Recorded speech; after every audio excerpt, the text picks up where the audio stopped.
Hello दोस्तों, ये my name movie का पार्ट 2 है। तो अगर आपने इसकी पहली वीडियो नहीं देखी है तो मैं उसका लिंक आई बटन में दे दूंगी। पहले उस वीडियो को देखिए फिर इसको, वरना आपको समझ नहीं आएगा। तो चलिए वीडियो को शुरू करते हैं। पुलिस स्टेशन में चांगो नाम के एक इंसान का इंटरोगेशन चल रहा था। पुलिस उससे उसके फ्रेंड और उसके बॉस का नाम पूछती है, लेकिन बदले में वो कोई और ही इन्फॉर्मेशन देने लगता है। वो बताता है कि उसका बॉस एक ऐसा ड्रग बना रहा है जो कि बिल्कुल कैंडी की तरह है। उस रूम से वापस आते वक्त पेडू हाइजीन को देखता है। हाइजीन उसे बताती है कि अब उसने क्राइम यूनिट में काम करना छोड़ दिया है, अब वो ड्रग यूनिट में काम करती है। जिसके बाद पेडू अपने कैप्टन चौ से मिलने के लिए जाता है। वो कैप्टन से कहता है कि हमारी टीम में किसी औरत की जरूरत नहीं है और वो हम पर भार बन जाएगी। कैप्टन चाह उसे समझाने की कोशिश करते हैं, लेकिन फिर भी वो नहीं सुनता। कैप्टन चौ एक ऐसे केस की इन्वेस्टिगेशन कर रहे थे जिसमें एक आदमी अपने ही कार में मारा गया और वजह था मोजेन। जिसके अगले सीन में हम पेडू और उसकी टीम को देखते हैं जो कि मांगो नाम के एक इंसान को ढूंढने की कोशिश कर रहे थे, जो कि एक ड्रग डीलर था। मिशन के दौरान वो हाइजीन को केस से बाहर रहने के लिए ही कहता है, लेकिन वो उसकी बात नहीं सुनती और उस जगह पे चली जाती है। वो एक आदमी को अपना आईडी कार्ड दिखा ही रही थी, लेकिन तभी वो उस पर अटैक कर देता है। इधर पेडू गाड़ी में बैठकर उसका वेट कर रहा था, क्योंकि उसने उसे सिर्फ चेक करने के लिए भेजा था। लेकिन काफ़ी देर हो जाने के बाद जब वो वापस नहीं आती तो वो खुद अंदर जाता है। और जब वो अंदर जाता है तब वो देखता है कि बहुत सारे लोग फ्लोर पर अनकॉन्शियस पड़े हुए थे। और जब वो मेन रूम में पहुंचता है तब वो देखता है कि फाइनली हाइजीन ने मांगो को पकड़ लिया था। पेडू ने कभी नहीं सोचा था कि हाइजीन उसे अकेले कर पाएगी। जिसके बाद वो दोनों पूरे रूम में ड्रग ढूंढने की कोशिश करते हैं, लेकिन उन्हें ड्रग कहीं नहीं मिलता। यहाँ पर बार टेंडर बहुत ही ज़्यादा नर्वस हो रहा था, क्योंकि हाइजीन वाइन की बोतल को चेक कर रही थी और उसे उस बोतल में ड्रग मिल भी जाता है। जिसके बाद मांगो को अरेस्ट कर लिया जाता है। घर जाते वक्त पेडू हाइजीन को लेकर बहुत ही ज़्यादा कंसर्न दिखाई दे रहा था। वो उस पर चिल्लाता है क्योंकि उसने सेफ्टी सूट नहीं पहन रखा था और उसे कुछ हो जाता तो।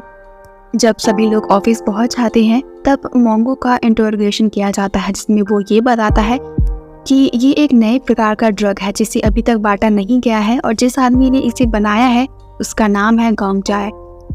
ये वही आदमी है जिसने हाइजीन के बोतल में ड्रग मिलाया था। और हमें पता चलता है कि उस दिन मोजिन ने उसे मारा नहीं था, सिर्फ उसके चेहरे पर एक निशान दिया था ताकि वो ये बात हमेशा याद रख सके। जिसके बाद गोंगजाय ने उसकी टीम छोड़ दी और एक नए तरह का ड्रग बनाना शुरू कर दिया। और ये एक ऐसा ड्रग था जिसे कि डिटेक्ट करने वाले मशीन भी नहीं पकड़ सकते थे, तो ऐसे में इसे बेचने वाले भी पकड़े नहीं जाएंगे। और इसकी यही खासियत सभी लोगों को अपनी तरफ खींचती थी। हाइजीन जो अब इसके बारे में जान गई थी, वो इस बारे में मोजिन को बताती है। अब उसी रात फाइनली हाइजीन पुलिस डेटाबेस को एक्सेस करती है, जहाँ पर वो अपने फादर के किलर के एविडेंस को ढूंढ रही थी। उसे एक और बात पता चलती है कि उस दिन कैप्टन चो ने एक ड्रग डीलर को अरेस्ट किया था, लेकिन वो ये नहीं पता कर पाती कि वो उसके डैड थे या नहीं। और वहीं दूसरी तरफ मोजिन अपने एक आदमी को इस नए ड्रग के बारे में पता लगाने के लिए कहता है। अगले दिन हाइजीन और उसके सभी मेंबर किसी ड्रग डीलर को पकड़ने के लिए जाते हैं, लेकिन वहां जाने से पहले उन सभी के फ़ोन कलेक्ट कर लिए जाते हैं।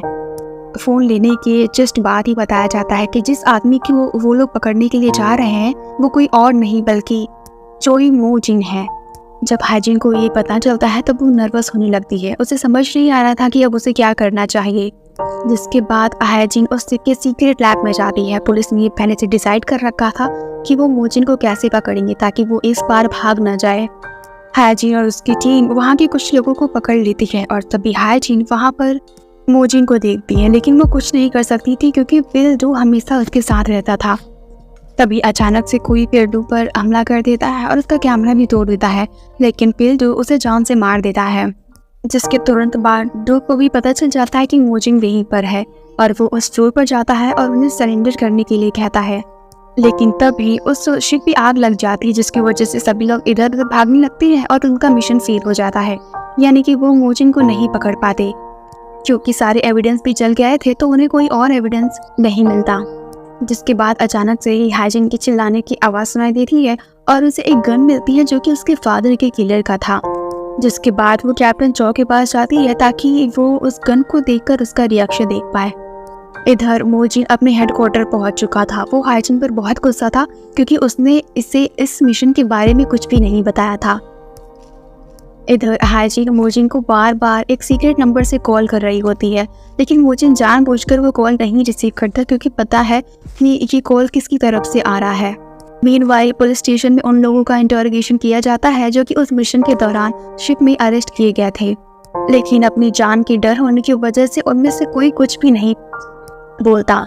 इधर कैप्टन चॉ को लग रहा था कि जब वो लोग मोजिन को पकड़ने वाले थे तब अचानक से वो गन शूट कहाँ से हुआ, जिसके बाद वो अपने ही ऑफिसर की गन्स को चेक करने लगते हैं, लेकिन वहाँ से भी उन्हें कुछ भी पता नहीं चलता। जब वही की एक बोट पर हाइजिन अपने फादर की फोटो देखती है तब डू उसे बताता है कि ये मोजिन का दोस्त हुआ करता था, लेकिन 5 साल पहले ही इसे मार दिया गया, जिसके बाद हाइजिन डू और उसके सभी फ्रेंड्स बाहर हैंग आउट करने के लिए जाते हैं, जहाँ पर वो सभी बात कर रहे होते हैं कि कैप्टन चो मोजिन को पकड़ने की इतनी कोशिश क्यों कर रहे हैं, जिस पर से एक जवाब देता है क्योंकि उसने कैप्टन चॉ के एक बेस्ट फ्रेंड को मार दिया था और यही वजह है कि वो इससे बदला लेना चाहते थे, बट स्टिल नाउ वो उनके दोस्त के बारे में कुछ भी नहीं जानते। जिसके थोड़ी देर बाद हाइजिन वहाँ से चली जाती है और वो मोजिन को कांटेक्ट करने की कोशिश करती है और इस बार मोजिन उसका फ़ोन रिसीव कर लेता है। वो उसे बताती है कि वो उसे कॉल क्यों नहीं कर पाए क्योंकि मिशन के पहले ही उनका फ़ोन कलेक्ट कर लिया गया था और उसके बाद ही उसे पता चला कि मोजिन वहाँ पर है। और वो मोजिन को एक और बात बताती है कि उसके होटल में 3 कैमरा छुपाए गए हैं और वो उन्हें परफेक्ट प्लेस भी बता देती है। ये जानकर मोजिन बहुत सरप्राइज होता है क्योंकि उसके ऑर्गेनाइजेशन में कौन है जो पुलिस वालों से मिला हुआ है। मीनवाइल कैप्टन चॉ अपने घर पर अपने कुछ पुराने डॉक्यूमेंट को अनपैक कर रहे थे। वहीं दूसरी तरफ मोजिन उन सभी कैमरास को वहां से हटवा देता है। जब उस ऑफिसर को ये पता चलता है कि मोजिन को पता चल गया कि हमने उसके होटल में कैमरा छिपाया है, तो वो इस बारे में कैप्टन चॉ से बात करता है। जिसके अगले सीन में हम गोंगजाय को देखते हैं जो कि अपनी नए ड्रग की वजह से बहुत खुश था। वो मोजिन के प्रैक्टिस एरिया में जाता है और वहाँ पर सभी लोगों को मार देता है। इस इंसिडेंट के बारे में कैप्टन चॉ को भी पता चल जाता है, जिसके बाद वो अपनी टीम के साथ वहाँ पर पहुँचते हैं। वहाँ पर कुछ लोग मारे गए थे और कुछ लोग बहुत बुरी तरह से इंजर्ड थे।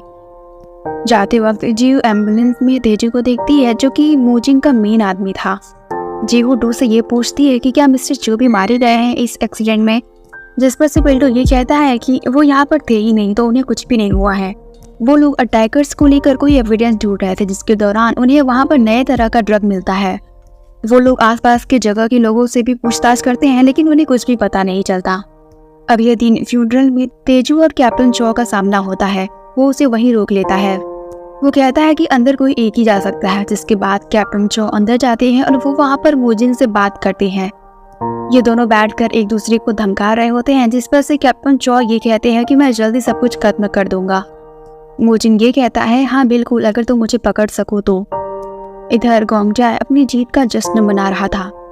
बात करने के दौरान वो जीहू के बारे में पूछता है और कहता है कि उसके बारे में पता लगाओ, इस बार मैं उसे नहीं छोड़ूंगा। अगले सीन में हेडक्वार्टर का सीन दिखाया जाता है जहाँ पर डू का एक कलीग अपनी फोन में एक फोटो लेके आता है और वो कहता है कि ये वही आदमी है जिसने प्रैक्टिस एरिया में अटैक करवाया था। जीहू भी उस फोटो को देख लेती है और उसे पता चल जाता है कि ये सब गोंगजाय ने किया है। इधर पुलिस इंतजार कर रही थी कि मोजिन कुछ गलत करे ताकि हम उसे पकड़ सके। इधर मोजिन भी परेशान था कि वो कौन है जिसने हमारे प्रैक्टिस एरिया में अटैक करवाया है और अगर बदले में उसने कुछ भी नहीं किया तो उसके गैंग के टुकड़े हो जाएंगे। इधर कैप्टन ये कहते हैं कि अगर हम मोंगो को छोड़ दें तो शायद हमें कोई सुराग मिल जाए, लेकिन जीहू ये कहती है कि अगर 2 गैंगस्टर आपस में मिल जाए तो बहुत सारे लोगों की जान चली जाएगी। जिसके बाद जीहू मोजिन को मैसेज करके बता देती है कि मोंगो को छोड़ दिया गया है। वो ये भी बता देती है कि कैप्टन चॉ ने एक प्लान बनाया है जिसके तहत वो आपको पकड़ने की कोशिश कर रहे हैं। मोजिन अपने बुलाए हुए सभी आदमियों को वापस भेज देता है। अगले सीन में हम कैप्टन चॉ को देखते हैं जो कि सबको ये बता रहे होते हैं कि उनका एक आदमी यानी मोजिन का एक आदमी हमसे हाथ मिलाने वाला है और अगर ऐसा हुआ तो हम मोजिन को आराम से पकड़ लेंगे। जीहू ये बात भी मोजिन को बता देती है। इधर तेजू जब अपने क्लाइंट से मिलकर आ रहा था तो उसे अपने कार में नया ड्रग मिलता है और साथ में एक लेटर भी। अगले सीन में हम जीहू को देखते हैं जो कि कैप्टन चॉ का पीछा कर रही थी क्योंकि वो वहाँ किसी से मिलने के लिए आया था। लेकिन यहाँ पर जीहू को समझ में आ जाता है कि शायद कोई उसका पीछा कर रहा है, तो वो वहाँ से चली जाती है। जिसके बाद जीहू ये पता करने जाती है कि उसका पीछा कौन कर रहा था। वो एक बिल्डिंग में जाती है, लेकिन वहाँ पर उसे डूब मिल जाता है। जिसके बाद इन दोनों के बीच में हाथापाई होता है, लेकिन जीहू किसी तरह से बचकर वहाँ से चली जाती है। जिसके बाद वो अपना बाइक लेकर वापस से कैप्टन चौ के पास से गुजरती है, और तभी वो ये देख लेती है कि उससे मिलने के लिए कोई और नहीं बल्कि तेजू आया था। लेकिन हमें ये समझ में आता है कि कैप्टन चौ की ये सिर्फ एक चाल थी, क्योंकि वो जानना चाहता था कि मेरी टीम में कोई गद्दार है या नहीं।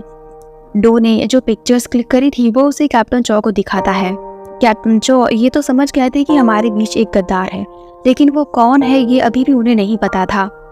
लेकिन कैप्टन चौ ये कहते हैं कि मुझे जीहू पर शक है, क्योंकि जब से वो आई तब से हमारे सारे प्लान्स खराब हो रहे हैं।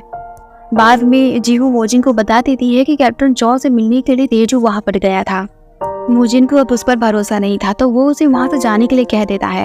हालांकि तेजू वहाँ पर इसलिए गया था क्योंकि वहाँ पर जो लेटर था उसमें लिखा था कि अगर तुम गोंगचाई के बारे में जानना चाहते हो तो इस एड्रेस पे आ जाओ, जो कि कैप्टन चौ का एक ट्रैप था। अगले दिन जीहू उस गन की डिटेल्स को पता करने के लिए जाती है, लेकिन उसे ये नहीं पता चल पाता कि ये गन किसे इशू किया गया था। जिसके बाद वो कैप्टन से सॉन्ग जॉनसो के बारे में पूछती है, क्योंकि ये गन उसी को इशू किया गया था। कैप्टन चौ ये कहते हैं कि वो मेरी टीम का हिस्सा था और ज्वाइनिंग के पहले ही उसकी डेथ हो गई थी, और उसे कोई और नहीं बल्कि मोजिन ने मारा था। जीहू को अब मोजिन पर शक होने लगा था, तो वो उससे मिलने के लिए जाती है और उसे कन्फर्म करती है। लेकिन वो ये कहता है कि कैप्टन चौ एक नंबर का कमीना है, उस पर कभी भी भरोसा मत करना। ऑफिस में डू जब जीहू को डिनर के लिए पूछता है तो वो मना कर देती है, ये कह के कि मुझे कुछ काम है। जिसके बाद डू जीहू का पीछा करता है, तो उसे ये पता चलता है कि वो जगह जगह पर जाके मोंगो और गोंगचाई के बारे में पूछ रही थी। जब वो एक बिल्डिंग के पार्किंग एरिया में जाती है तब अचानक से डू उसकी कार में आके बैठ जाता है। वो उसे सब कुछ बता देती है, जिस पर से डू ये कहता है कि अब से मैं तुम्हारे साथ रहूँगा, तुम कहीं भी अकेले नहीं जाओगी। जिसके बाद उन्हें वहाँ पर गोंगचाई भी मिल जाता है और वो लोग उसका पीछा करते हैं। वो लोग उसका पीछा करते हुए एक कार की फैक्ट्री में जाते हैं, जहाँ पर मोंगो गोंगचाई से मिलने के लिए आता था, एक ड्रग के लिए। मोंगो को जाने के बाद गोंगचाई सीधा जीहू की तरफ देखता है। शायद उसे पता था कि वो दोनों उसका पीछा कर रहे हैं। जिसके बाद वो उन्हें मारने के लिए अपने आदमियों को उनके पीछे भेजता है। जिसके बाद उनके बीच लड़ाई होती है, लेकिन गोंगचाई के आदमी दोनों को पकड़ लेते हैं। गोंगचाई जीहू से मिलकर बहुत खुश था, क्योंकि इससे उसकी दुश्मनी बहुत पुरानी थी।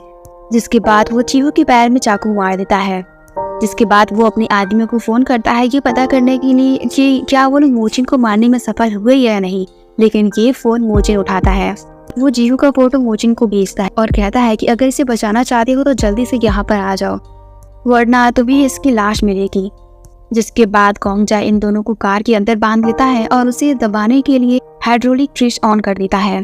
वो दोनों बहुत कोशिश करते हैं, लेकिन उनमें से कोई भी अपना हाथ नहीं छुड़ा पाता, और तभी वहाँ पर मोजिन आ जाता है।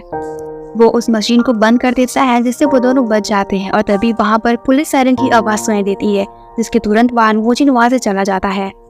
जीहू के पैर में पहले से ही चाकू लगा था, तो बहुत सारा खून बह जाने की वजह से वो बेहोश हो जाती है। पुलिस वाले उस फैक्ट्री के आसपास इलाके में गोंगचाई के बारे में पूछ रहे थे। इधर तेजू ने मोंगो को भी उठा लिया था, लेकिन उसे भी नहीं पता था कि गोंगचाई कहाँ पर है। हॉस्पिटल में जीहू कोई बुरा सपना देख रही थी, तब डू आकर उसे संभालता है।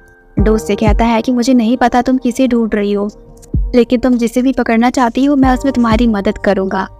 जिसके बाद वो उसे नए कपड़े देता है और लंच करने के लिए अपने दोस्तों के साथ जाता है। इधर मोजिन जीहू को बाहर भेजने का प्लान बना रहा था, क्योंकि वो नहीं चाहता था कि जीहू किसी गैंगस्टर के हाथ मारी जाए। मोजिन जीहू को फोन करके बताता है कि मैंने तुम्हारा देश छोड़ने का इंतजाम कर दिया है, लेकिन इस पर से जीहू मना कर देती है। वो कहती है कि वो कहीं नहीं जाएगी। अगले दिन जब जीहू हेडक्वार्टर में पहुंचती है तो वहाँ पर वो उसी इंस्पेक्टर को देखती है जो कि अक्सर उसके घर के बाहर खड़ा रहता था तब जब उसके डैड गायब थे। वो उससे कहता है कि तुम्हें इतने सालों बाद देखकर खुशी हुई। कैप्टन चौ से पूछते हैं कि तुम इसे कैसे जानते हो। वो कह देता है कि ये मेरे साथ एंटी वायलेंस स्क्वाड में थी। जिसके बाद वो उससे मिलने के लिए बाहर जाती है। वो उससे पूछती है कि आखिरकार उसने उसे क्यों बचाया। वो कहता है कि मैं तुम्हें एक पते की बात बताता हूँ, तुम्हारे डैड का केस कैप्टन चौ ने ही बंद करवाया था, लेकिन वो खूनी नहीं है। जिसके बाद जीहू मोंगो से मिलने के लिए जाती है और उसे पता चलता है कि गोंगचाई जल्दी देश छोड़कर जाने वाला है, और वो ये बात मोजिन को भी बता देती है। इधर गोंगजाक कैप्टन चौ को कॉल करता है और उसे कहता है कि अगर तुम मोजिन को पकड़ना चाहते हो तो मैं इसमें तुम्हारी मदद कर दूंगा, लेकिन बदले में तुम्हें मुझे जाने देना होगा। मोजिन इस बारे में तेजू से भी बात करता है, लेकिन तेजू को ये लग रहा था कि ये सब उनकी चाल है। तेजू कहता है कि मैं भी आपके साथ चलता हूँ, लेकिन मोजिन ये कहता है कि तुम यहीं रहो, अगर मुझे कुछ हो गया तो यहाँ सब कुछ कौन संभालेगा। इधर गोंगजाक अपनी बताई हुई लोकेशन पर अपने आदमियों के साथ पहुँच जाता है। पुलिस वाले तो यहाँ पर पहले से ही थे और तभी वहाँ पर मोजिन भी अपने आदमियों के साथ पहुँच जाता है। मोजिन को देखकर गोंगजाक डर जाता है। वो बार बार कैप्टन को कॉल कर रहा था, लेकिन वो कॉल रिसीव नहीं कर रहे थे। जिसके बाद इन दोनों गैंगस्टर के बीच में लड़ाई होने लगती है और पुलिस बीच में नहीं आती, क्योंकि वो यही तो चाहती थी जितने ज्यादा बुरे लोग मर जाए उतना ही अच्छा है। गोंगजाक वहाँ से भागने लगता है और मोजिन उसका पीछा करता है। जिसके बाद कैप्टन चौ सबको अरेस्ट करने का ऑर्डर देते हैं। जीहू भी वहाँ पर पहुँच जाती है। जब गोंगजाक और मोजिन के बीच में लड़ाई हो रही होती है तब गोंगजाक कई बार नाइफ से मोजिन पर अटैक करता है। वो उसे जान से मारने ही वाला होता है, लेकिन तभी वहाँ पर जीहू आ जाती है और वो उसे गन पॉइंट पर ले लेती है। वो मोजिन को वहाँ से भागने के लिए कहती है। वो गोंगजाक को मारना नहीं चाहती थी, लेकिन वो खुद ही कहता है कि अगर दम है तो गोली चलाओ। डू भी वहाँ पर आ जाता है और वो जीहू से कहता है कि प्लीज गोली मत चलाना, लेकिन इससे पहले गोंगजाक सबको सब कुछ बताए जीहू उसे मार देती है। जिसके बाद डू जीहू को बचाने के लिए उसका गन अपने पास ही रख लेता है। तेजू मोजिन की मदद करता है वहाँ से बचकर भागने के लिए। इधर जीहू बहुत परेशान थी, क्योंकि पहली बार उसने किसी को जान से मार दिया था। मोजिन चलते चलते एक टेम्पल के पास पहुँच जाता है और वहीं पर बेहोश हो जाता है और वहाँ पर ही उसका इलाज किया जाता है। इधर डू जीहू से मिलने के लिए आया था, क्योंकि उसे भी पता था कि उसे अच्छा नहीं लग रहा। डू उसकी परवाह करता था, लेकिन जीहू कहती है कि तुम चिंता मत करो, मैं ठीक हूँ। जिस पर से डू ये पूछता है कि तुमने गोंगजाक को क्यों मारा। जीहू बता देती है कि एक बार उसने मुझे ड्रग्स दिया था और तब उसने मेरा रेप करने की कोशिश किया था। जिसके बाद बातें करते करते जीहू सो जाती है और डू वहाँ से चला जाता है। इधर मोजिन को भी होश आ गया था। जीहू अपने ऑफिस के लिए निकल ही रही होती है, तभी उसे अपने डोर पर एक एनवेलप मिलता है जिसमें उसके डैड की फोटो थी। तभी उसे मोजिन का कॉल आता है, जो उसे मिलने के लिए बुला रहा था। वो उससे मिलने के लिए जाती है। जीहू उनसे पूछती है कि क्या मेरे पापा एक पुलिस ऑफिसर थे, जिस पर से मोजिन ये कहता है कि हाँ वो पुलिस ऑफिसर थे, लेकिन काम हमारे लिए करते थे। दोस्तों आज के लिए सिर्फ इतना ही। इसका तीसरा और आखिरी पार्ट जल्दी आ जाएगा। इस वीडियो को शेयर करना ना भूलिएगा। Thank you so much for watching this video.